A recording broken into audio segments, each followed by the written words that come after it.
many Jamaicans actually think in Patois. And then we try to assign English words to a Patois language structure. Here are some ways Jamaicans, myself included, think that we're speaking standard English when we are sometimes not. Here's an example. Is where you're going. Now, based on the arrangement of the words, this is 100% clear. This is a direct translation from Patois, which would be away you are go. Now, standard English should read, where are you going?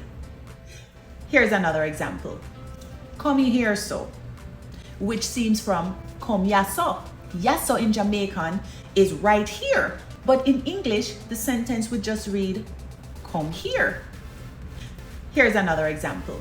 Is who you're talking to, which would be in Patois, a who you are talk to. So, do you speak Patois, English, or Jamaican English? Let me know in the comments below.